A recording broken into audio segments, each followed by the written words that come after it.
In 1863, on the banks of the Missouri River, the last chapter in the monumental undertaking of the Transcontinental Railroad began.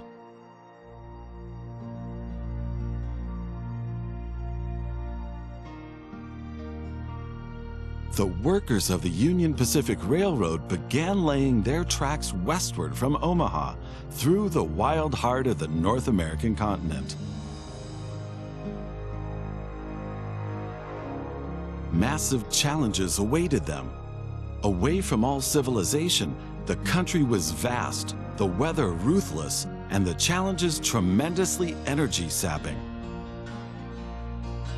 But there was a masterstroke of modern engineering to be accomplished, to tame the wilderness and to conquer it with steel, fire, and steam. Never before had anything like this been ventured, but the time was ripe. Greetings. My name is Thomas Clark Durand. Exactly, the head of Union Pacific. We will go down in history as the ones who created the Transcontinental Railroad. And that, my friend, is your job as chief engineer. I can't supervise everything here on site right now, as I have to meet with some politicians in Washington. First, you should familiarize yourself with the basic controls. Move the camera in all directions. Now, test the camera's zoom function. You can also rotate the camera. Give it a try. Very good. Now you know the basic controls. Your first task is to create a rail connection between Omaha and Norfolk to the northwest. Initially, your train only exists on paper. It's not much use to you without a locomotive. Additionally, each train needs a rail line that passes through all the stations it should stop at. Now join your two stations to the rail line by selecting them one after the other. That's enough for your first rail line. Now confirm it so it becomes active. Very good. Now you can see the journey your train will take. If there is something to transport, the train will automatically take it.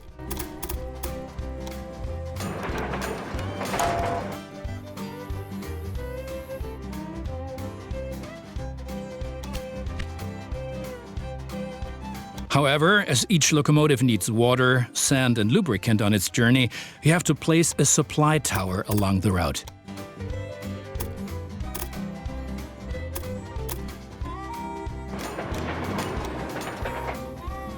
Very good. Your train is now traveling between Omaha and Norfolk. But you can do even more. Each city needs goods from the surrounding area. For example, every city needs corn. Look, there is a corn farm near Omaha. Until now, the corn has made it to the city in the conventional way, but we want to change that. Now construct a rural train station in the marked location with a corn farm within its radius.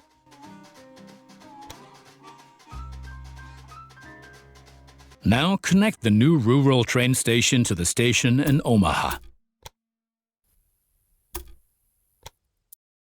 And now things are getting tricky as we have to deal with a logistical problem. As Norfolk should also enjoy fresh corn, there will soon be two trains traveling on the stretch of track between Omaha and Norfolk. Of course, this will then result in a conflict. Since trains cannot travel through each other, you'll need a sidetrack between Omaha and Norfolk. This consists of one parallel track and two signals. First, create a sidetrack. It needs to be at least long enough for a fully loaded train.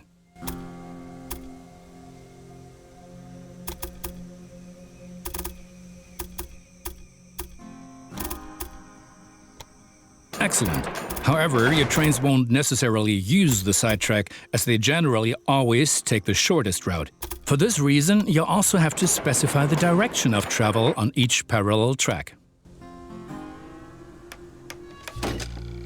Now open Building Construction mode and set up a signal in the highlighted area pointing in the direction of the switch. Trains will then be able to stop here when the single track is in use. Now make sure that the track can only be traveled in one direction. For this purpose, set the signal so that trains coming from the opposite direction cannot pass. Excellent. Now do the same on the parallel track so that each parallel track has a different direction. Place a second signal on the highlighted area and block the track to trains coming from the opposite direction. Very good. I'm sure that wasn't at all easy. You will soon come to realize that signals are an important aid in guaranteeing smooth rail operations. You will find more information and tips under Hints and Tips.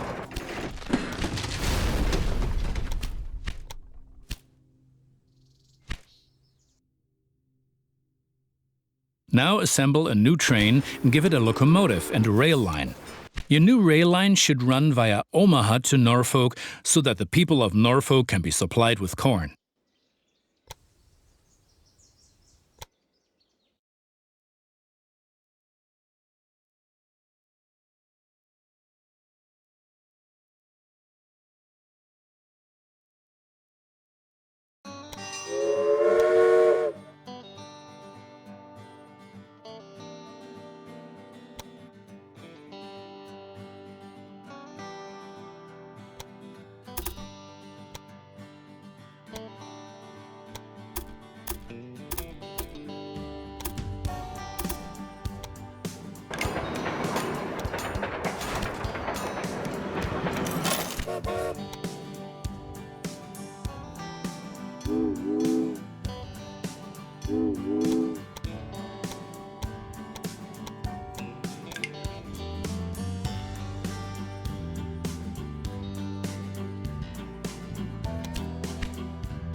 Excellent. The corn farm will automatically make use of your train because the cities along your rail line are demanding corn.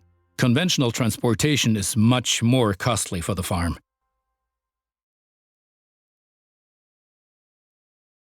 We're still missing something. Locomotives wear out over time and need to be regularly maintained so they can perform their duties more reliably. For this purpose, there needs to be at least one maintenance building on each rail line where locomotives can be serviced if necessary.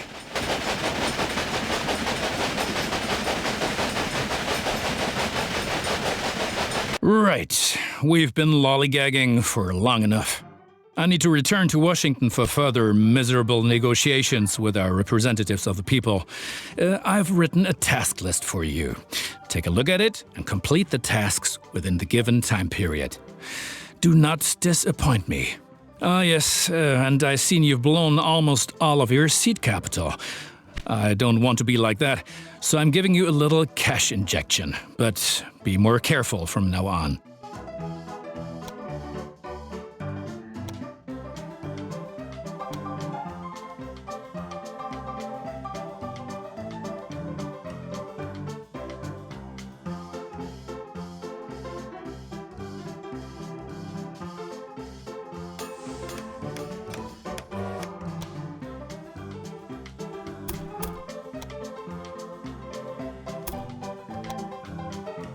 Good. That's finished. You're making progress.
Those politicians in Washington get on one's nerves.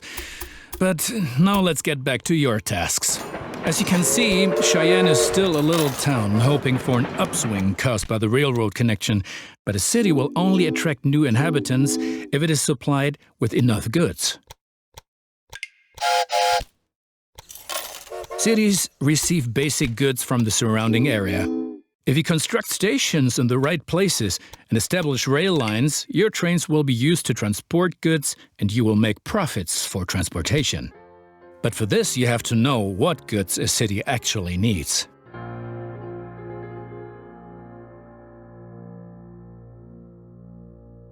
You can find out any city's current needs. Now select Cheyenne and view the city's demand for goods. As you can see, Cheyenne currently needs only a handful of goods, and you can only deliver goods that are in demand. As the city grows, it will demand further goods. At the moment, you can supply grain and wood. Both of these goods are available to the north of Cheyenne. Connect Cheyenne to a timber business and a wheat farm, and establish a new rail line that connects them both to Cheyenne.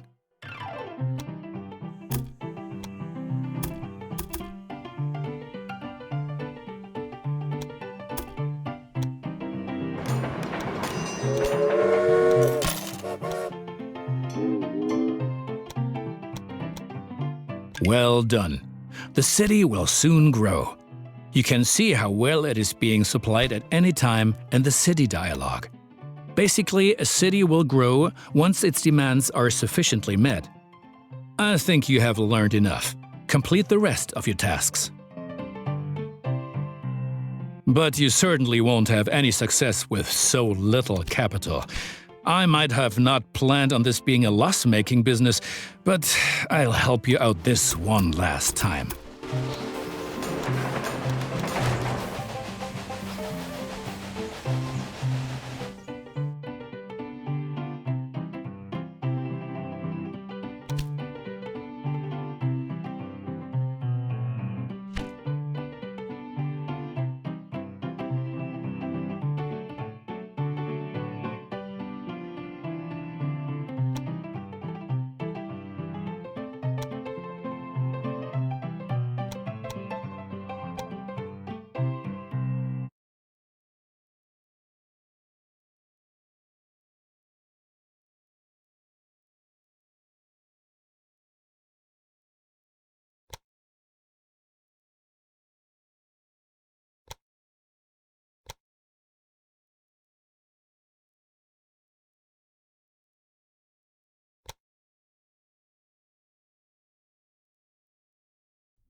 Well done. The citizens of Denver are impressed by the railroad.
now you've managed to cross the Great Plains. A masterpiece.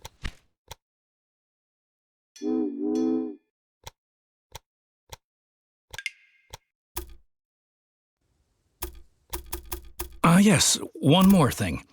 Your company has also a research department to help you unlock new locomotives and other innovations. Open the research dialog to find out more about it.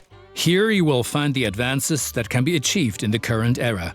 Advances from previous eras are usually already active, but what the future holds, we do not know.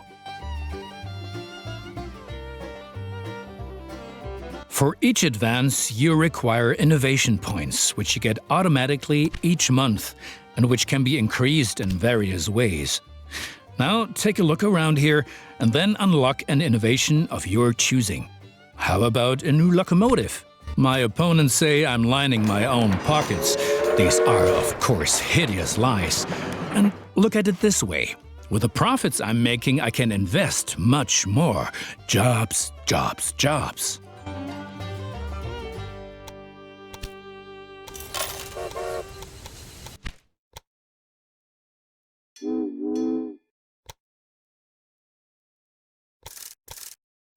I have to wrangle with a lot of competitors, but if one person really gets on my nerves, then it's that Beatrix von Pomp.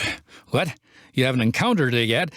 Be glad. She takes everyone to the cleaners.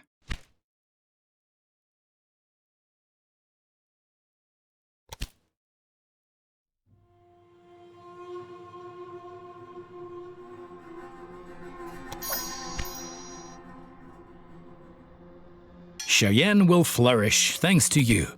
And for each mile of track that we lay, we receive 10 square miles of land. The politicians have no idea of the value of the assets they're giving away, but that stays between us. Excellent.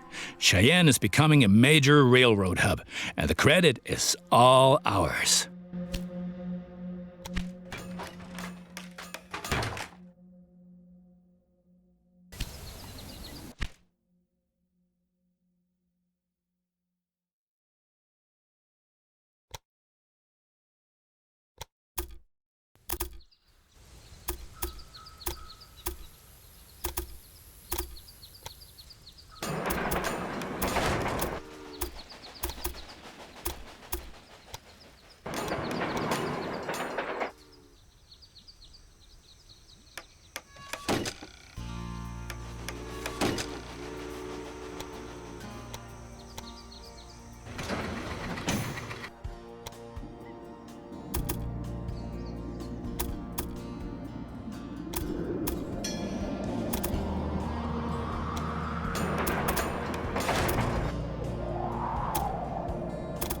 Do you know that many people call the vast stretch of land between the Mississippi and California the Great American Desert?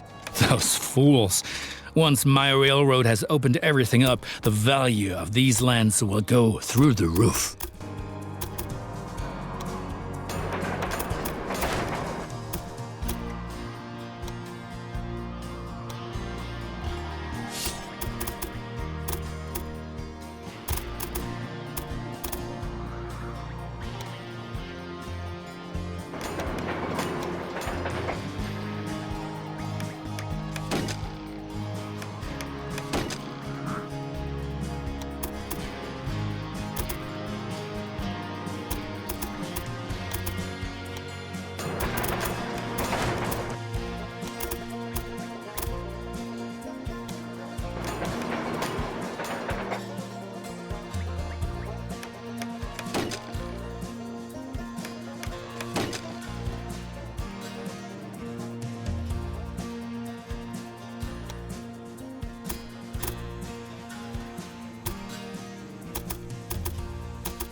progress is enormous. The far west is no longer so far away anymore, and the people are slowly realizing that trade helps create prospering cities.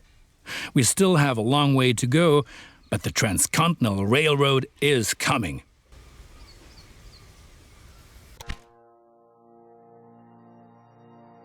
In spite of all the challenges, the Union Pacific Railroad managed to cross the endless expanses of the Great Plains and conquer the merciless slopes of the Rocky Mountains.